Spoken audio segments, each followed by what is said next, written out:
Aenima is the second studio album by American rock band Two. Woo! It was released on October 1st, 1996. The album debuted number two on the Billboard 200 chart upon its initial release, selling 148,000 copies in the first week. Certified triple platinum, that's 3 million albums, on March 4th, 2003. It took a while to get there. The album appeared on several lists of the best albums of 96. It was the first studio album with former Peach bassist Justin Chancellor. The title Aenima is a combination of the words anima, which is Latin for soul, and associated with ideas of life force. And enema, the medical procedure involving the injection of fluids into the bottom. Oh. The liner notes include references to dissociative anesthesia through ketamine, psychedelic stuff, as well as Timothy Leary Futants, ritual magic, and religious fundamentalism. The band dedicated the album to Bill Hicks, stand-up comedian, and the album was partly inspired by him. The inside cover displays art featuring a painting of a disabled patient that shows a resemblance to singer Maynard Keenan, and Bill Hicks depicted as a doctor or healer with the line, "Another dead hero." Generally met with favorable reviews. One of the bad reviews, some guy said that Keenan's vocal range remained limited. He only knows how to get intense by turning ugly. His vocals stretch only toward bullying low notes in his upper register. Instead of soaring, he settles for just mumbling blandly. And someone said they don't like it either. Who cares? Those bad reviews can go fuck themselves. Brad, this is your album. Yeah. Where were you in life, and how did you experience this? And you tell me not to talk like that, but I'm going to do it anyway. This is my jam. Nothing of the sort. Tool was my first band that was just mine. I hadn't. Nobody else had influenced it. It wasn't my brothers. It wasn't friends. I found Tool through, much like lots of people, Sober, the music video that was on MTV all the time, you know, the claymation.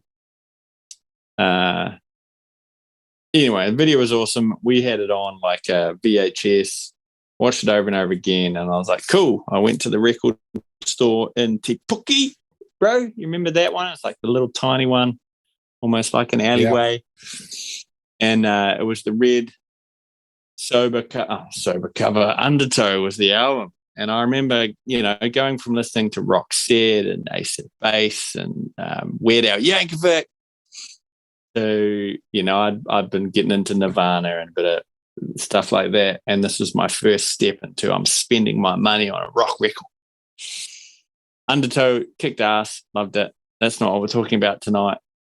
Listened to that over and over again. And then I remember watching Juice TV. Get to the point. Fuck you, Dan. I'm talking about my experiences in my life. I hate this podcast. You've been rambling for 48 minutes. Keep going. I don't want to talk about it anymore, Dan. You make me upset. Carry on. You will listen to me. You're in the music store. I won't stop. No, I moved beyond the music store. This album has lots of fisting songs in it. Is that what you want to talk about? Yeah. Keep going. Get to the fisting. So you bought the album, you took it home, you put it on. What happened? I was Juice TV. I was rambling about Juice TV, and that was where I first heard the song off this record. The video presenter was like, "You guys have got to check this out." And he didn't play a music video; he just put on that song 46 and 2, and it's that sweet bass intro. And I was like, "Holy fuck, this sounds amazing!" I think it came out a couple of days later. Went and bought it, and it's easily top 5 albums of all time for me. Fuck you, Dan. My rambling story went nowhere. The people love my stories. They go nowhere. All right. So you really, really, really liked it. I did, man. And it defined a lot of my high school experience. This is what we all listened to. We went to parties. We put on Tool was on. It was my first big rock concert. I got on a bus, went to Auckland with my long hair and undercut and saw Tool. And it was fucking amazing. It's life-changing. It's rock. This was my...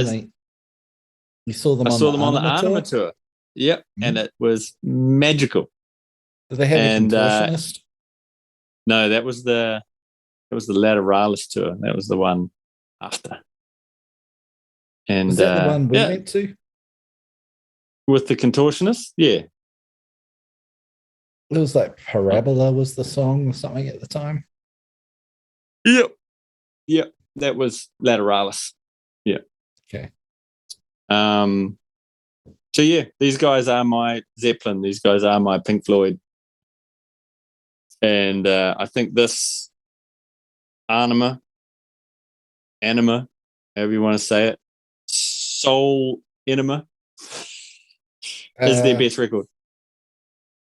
I read somewhere how you pronounce it. I forgot. That's fine. We'll just go. I'm going with Aenima. Yeah. Aenima. Some people get it wrong and say Aenima, but it's Aenima. Yeah, there's an A. And did it profoundly blow A. your mind with spirituality and its buggy, trippy? I don't know if spirituality was the right thing. I'm not a, I've never been a big drug taker, but this, Tool's music in general takes you on a trip. And I remember this was the first record that made me go, fuck, you can space out while listening to this shit. And, but then it also had those moments of brute force, it's a pretty heavy record, man. Solid bass, rattling, gut-wrenching vocals. But then it also has those moments of soaring. I don't want to use the term religious experience, but there's there's that epic, those moments, that journey it takes you on. Mm-hmm. And then it also has shit like Die von Satan, the eggs of Satan, that completely throw you out of the journey. And you hit the skip button. Yeah, I think that's going to be a big problem for me. There's a lot of filler on this album. To me, it's it's over an hour long. I think it would have been a really good 30 minutes, 40 minutes maybe. I don't know, but the last song on the album, Third Eye, that's 10 minutes, maybe longer. Yeah, 9:35 or something. I remember.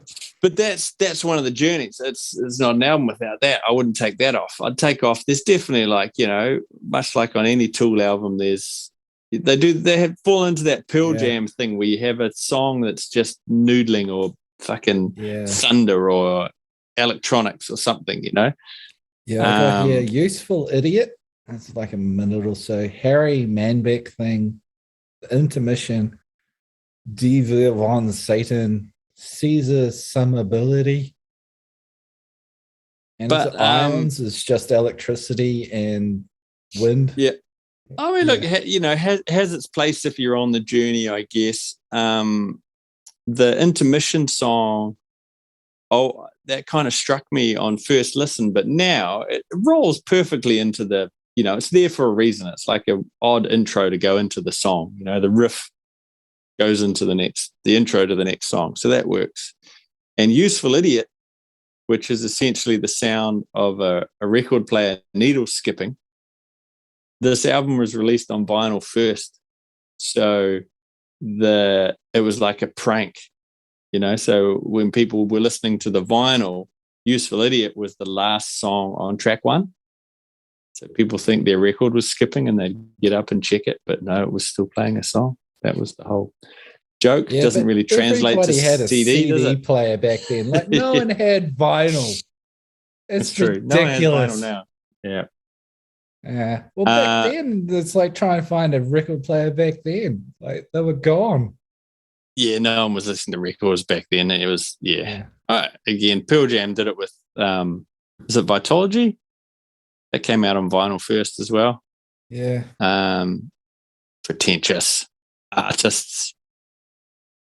Can I talk about my experience? Oh, fuck, I if you like have to. So I was into metal when nobody was else is into metal, right? And I got made fun of for being into metal when everybody else was into their whatever the pop mainstream was.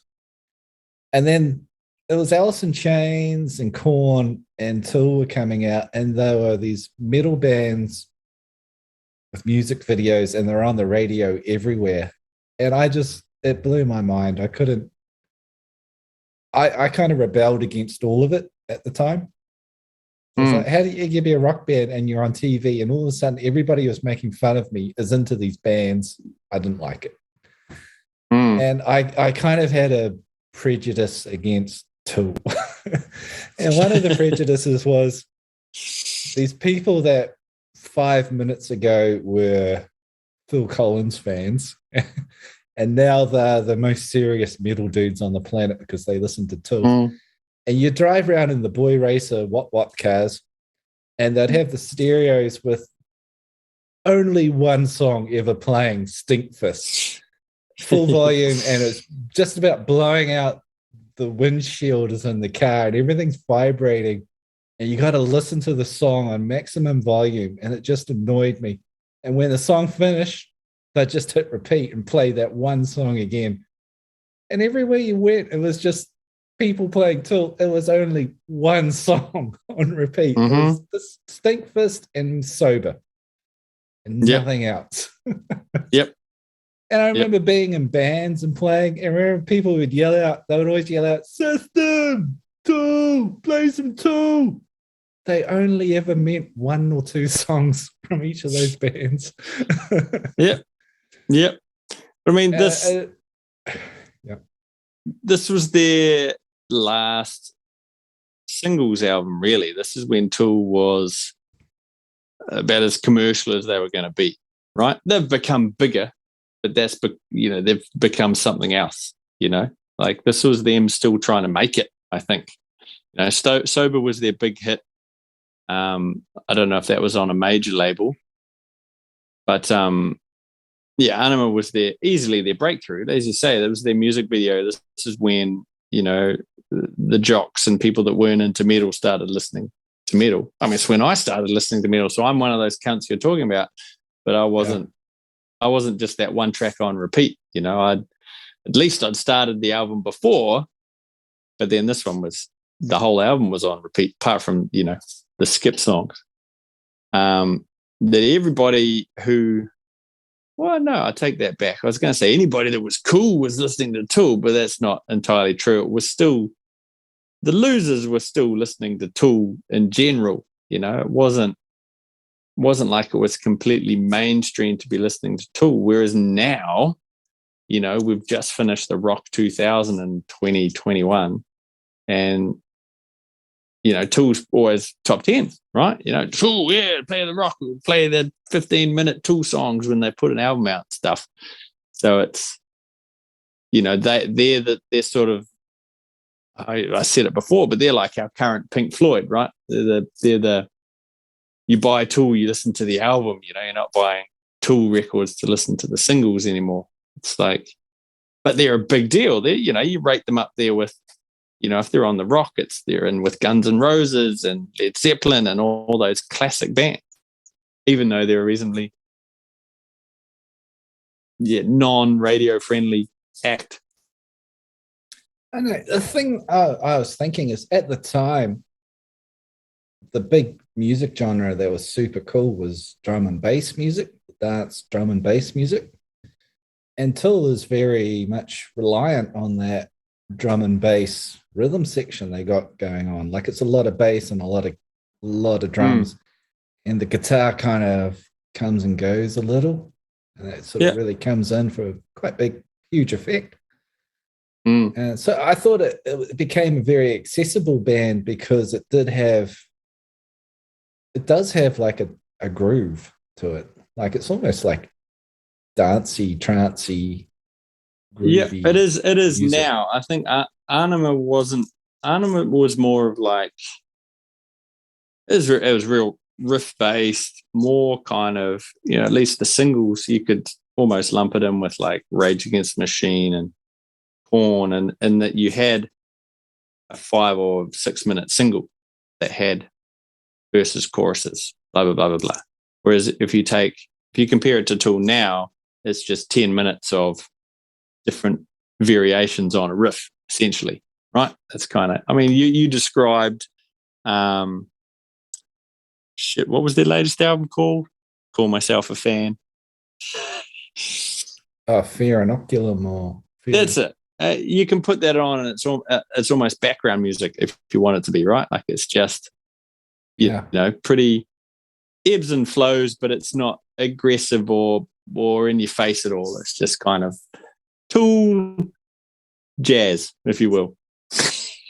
Whereas this album, Aenima, you could not put it on at a party and not have it be abrasive to somebody. You know, it has an edge that they don't. And I guess they've aged, you know, so that the aggression that you have when you're in your 20s, of course, they're 50-year-olds now. They're not going to keep up that same energy. But I think that's what I liked about it at the time and still enjoy about it, is that aggression to it. But it's still, at least within the rock framework. Yeah. I sort of said Fear Inoculum's my favorite Tool album because every song's good, but it's not their best songs. Mm. Whereas I've divided this album up into 4 categories. I've got epic songs, decent songs, borderline, and filler. Yeah, that sounds about right. Whereas I think Fear Inoculum, I would put decent on every song, probably. Mm. It doesn't have the epic songs, but it doesn't have the filler, and it doesn't have the borderlines. My borderlines are if I'm in the right mood, I might skip it or I might not. Yeah. That's right. I mean, Fear Inoculum's got that fucking chocolate chip trip or whatever the drum song is. That one, if you take that out, it's like a unskippable album, right? It's just that the weird drum thing didn't need to be there. But we're not talking about Fear Inoculum today. I agree with you in that, you can break it down as categories. There's a bunch, there's shorter tracks that you could discard. Mega fans might argue that they're there for some fucking hidden Fibonacci sequence or mathematical reason. You know how Tool is; they get quite deep with all that stuff. But for above a casual listener, for a mega fan like me, I'm not getting that deep into it. I'm skipping the electronic sounds, right? Get me to push it. But yeah, it has like the rock singles and then the epic journeys. That's how I'd classify this album. You know, solid rock songs being Stinkfist, 46 and 2. You can hear them on the radio. But then the journey songs are like Push It and Third Eye. You know, those the epic long songs that go somewhere and have soaring highs and lows and valleys. And that's the Tool that I love, brother. Yeah, something that really annoyed me about Tool isn't Tool, but Tool fans. Like the biggest knuckleheads in society love Tool. Yeah. And I remember we went to the Tool concert. Maynard did a thing where it's like, raise your hand, stand up, or turn around, something like that. And then the last line was, don't do what anyone tells you. Don't be a sheep or something like that. Mm-hmm. And everybody in the audience was following along. And I think it gets to the point like, they're how do I say it? Well, look, Tool fans are just such shitheads. And I just remember like the dumbest people I've ever met love Tool. And they would sit there and tell you Tool is spiritual and there's secret mathematical messages in the music and all this. And I'm like, oh, you dummies. Like, you're so stupid.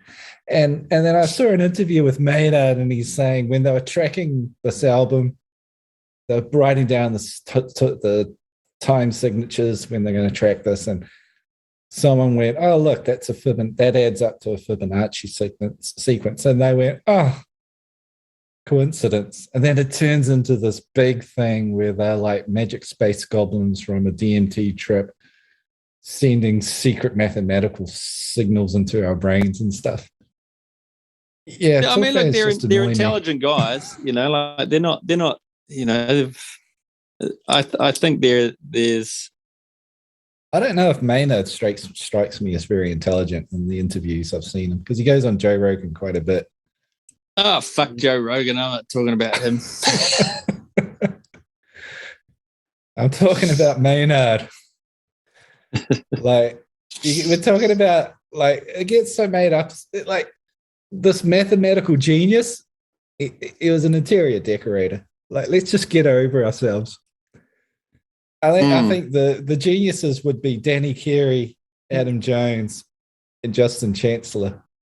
Sure. And then I don't know what the hell Maynard is singing about, apart from just fuck you, fuck that. That's something I didn't like about them, is that it was just, the lyrics were kind of vulgar and plain and just screw you. In a way, I never liked it. It wasn't really clever or articulate. Sometimes it is. Sometimes there are great lyrics. I am a big fan of the song Aenima itself. Like, that's a big epic thing about washing it all away and stuff. I really like that song.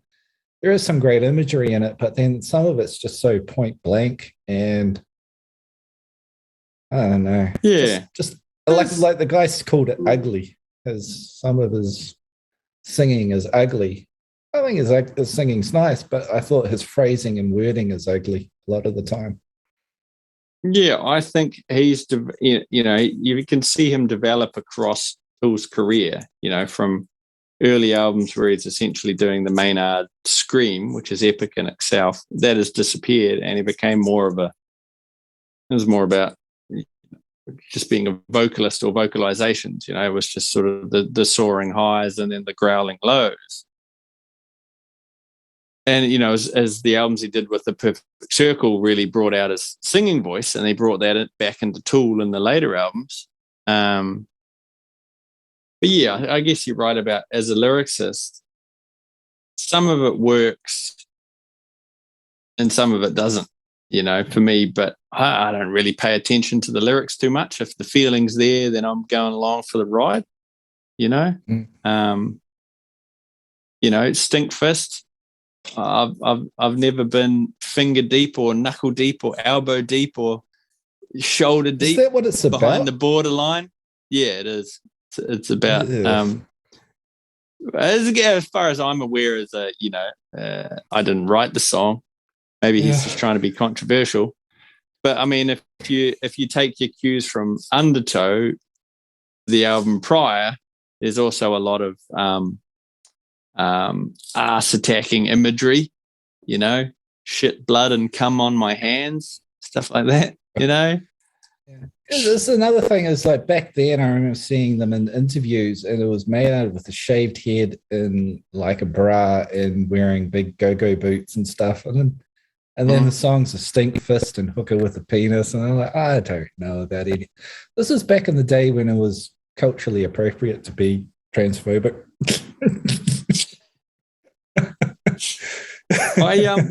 What I loved about Tool at the time, I love all of that stuff now. Go, girl. We all do. You do you.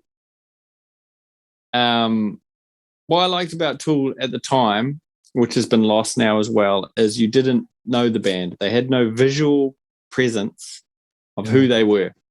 You know, as you say, when you saw clips of the band, they were dressed to the nines, or, you know, they had a look, but it was dark and, you know, sort of suited the music. Whereas now they've just put out an album, and I mean, obviously they're just older guys that no longer give a fuck. They're just putting out music.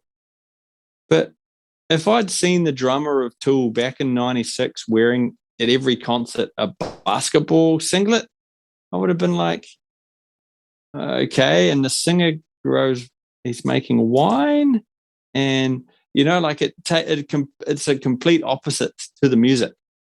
So I think that would have broken the illusion for me as a young music lover. I can deal with now because I'm an old cunt too, but at the time, yeah, I don't want to know too much. It's like we said about the Shins. I love the Shins more when I didn't know what the band members looked like. Yeah. Stinkfist. So I got Stinkfist, epic. Eulogy, epic. H. To me, Eulogy is amazing. Decent. Useful Idiot, filler. 46 and 2, epic. Harry Manbeck, filler. Hooker with a penis, borderline. Intermission, filler. Jimmy, decent. Satan thing, filler. Poo shit, I guess it's called. Decent. Push it. Caesar, some ability, filler. Aenima, epic. Ions, filler. Third Eye. I don't know how I feel about that. It's all right, borderline. Got the Bill Hicks stuff in it. Yeah, you got to be in the mood for Third Eye, but Third Eye is one of those ones where you're in the right mood. Much like any fucking music, if you're in the right mood to go for the ride, you go for that ride.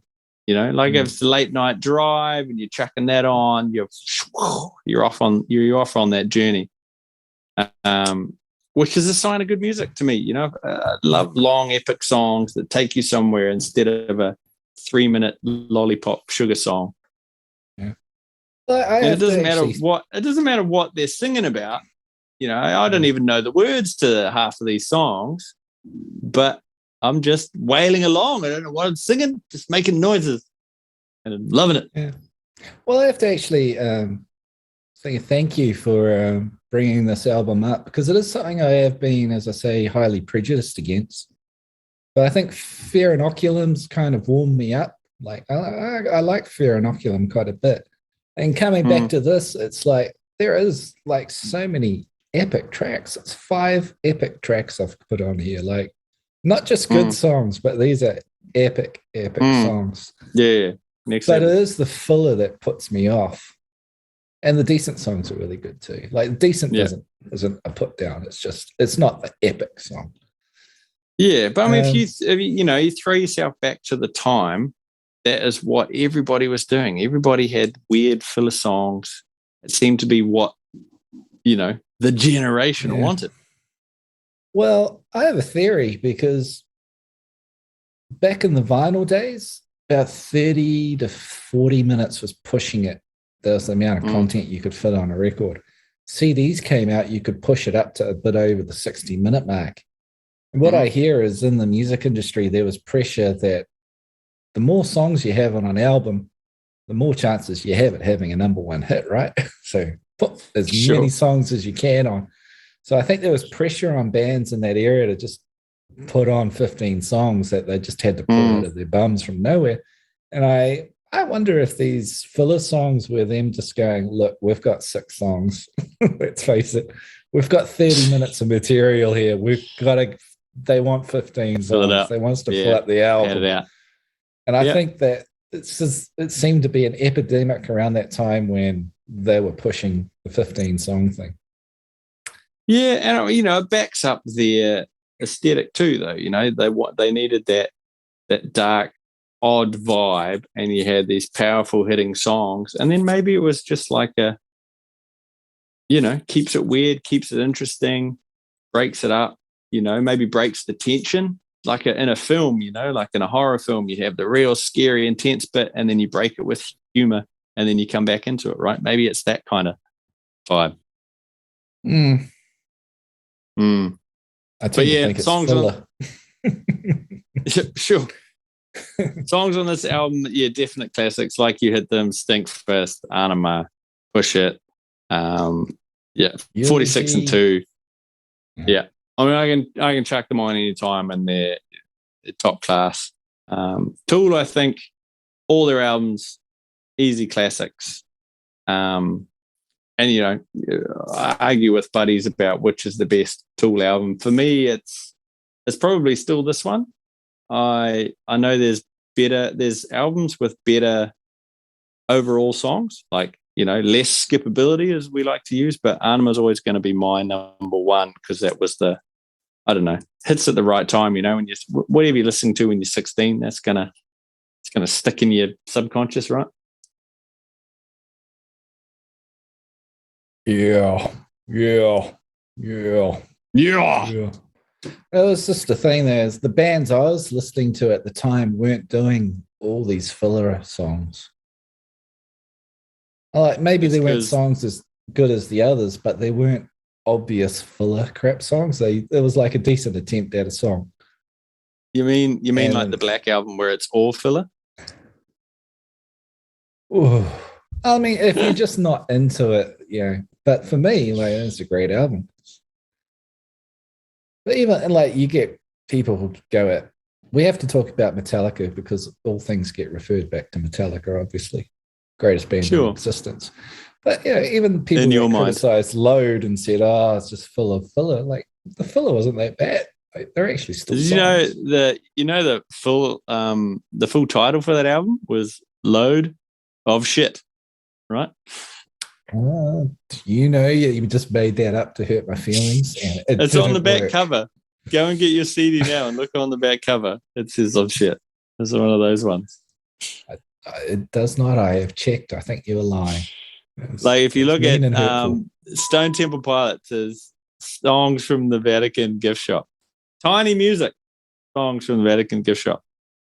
What was the album at the time that there was 10 songs on the album, and then they made 99 1-second songs, so you couldn't put your CD player on skip. You'd get that was as Tool. That was on Undertow. It skips from track 9 to track 69. Somebody else may have done it, but Tool's the only one that I know of.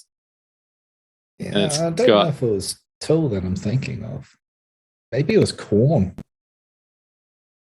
I don't know if Korn doing it. Let's say they did. So, having said all that, what's your skippability on this one? You know what? I haven't written it down. Okay, Stinkfist, Eulogy. Yeah, I'm not skipping that. I'm definitely not well, I'm just listing the songs, so you can say yay or nay. Don't fight me. Let's just say I'm gonna skip. At any given time, I'm skipping 2 of the filler songs, and it'll depend on how close I am to the skip button, right? So it might be the noise, or it might be the useful idiot. But overall, so I'd give it how many tracks are there? 15. 11? 15. Okay, I'll give it a real tracks? 12. I'll give it a 12. You're going to skip 12 songs? No, I'm skipping 3. So you're going to sit through Irons, the one that's just wind and... Yeah. You're going to sit through that? I call myself a fan. Like I said, I'm going to pick which ones I'm going to skip, and it might be the noise one. Useful Idiot, Harry Manback, Intermission, Devious, Von Satan, Caesar, Some Ability.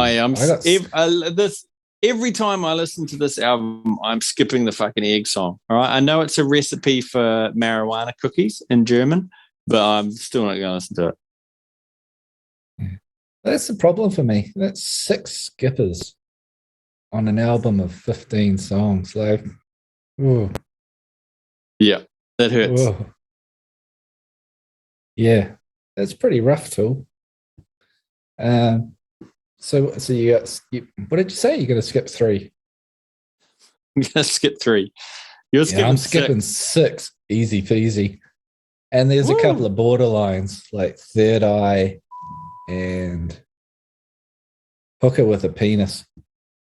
How dare you? I don't need to know about your Tuesdays, Maynard. So, Cat's Meows, what are you going to do? Oh, dude, it's a solid 9 and a purr for me, I reckon. It's about as good as it gets, me. And 9. Well, what's a purr? Is that a half a meow? yeah, it's basically it's a 9 plus, isn't it? Really? I'll just give it Plus what? plus a hairball. 9 out of 10, Daniel. Cat's meows, all right. I have to say, I'm going to give this a 5.7 Cat's Meows. I have to rate it as an album. As an album, half of it, I feel like I can throw it out. I give it 6 Cat's Meows. What is it? Is it 5.7 or is it 6? It's 5.7 Cat's Meows and a hairball. Perfect. I agree with your statement.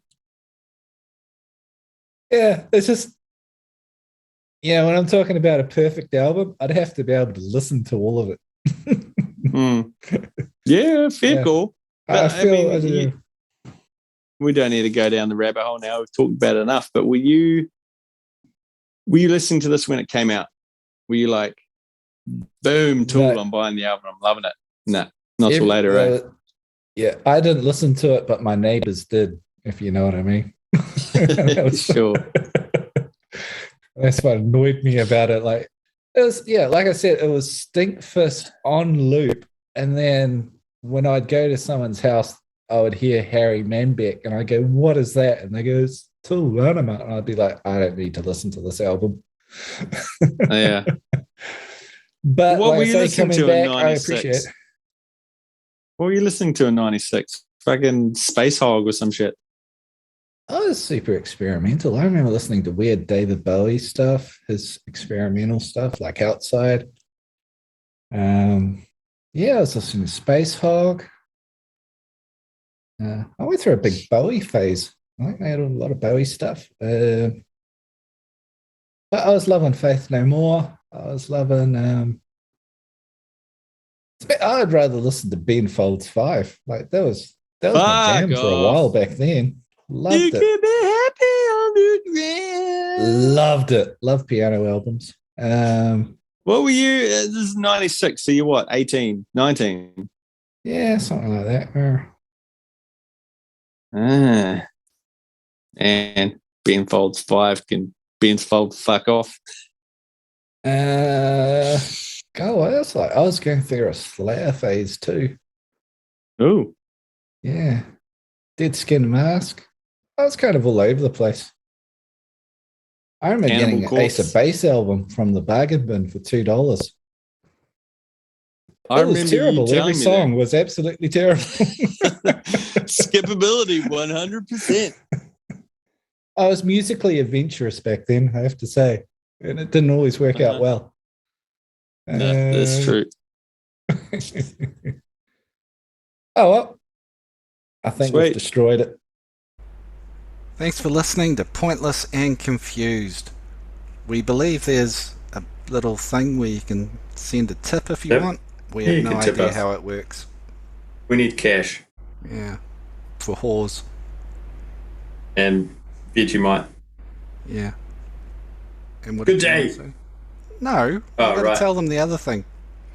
Oh, what was the other thing? Subscription. Look, you could subscribe if you want to hear the sound of our sweet, sweet voices in your ear. Whenever a new episode drops, you'll be the first to know. Yeah, we're not sure how you do that either, but you'll figure it out. We're new to this. Come on, you guys.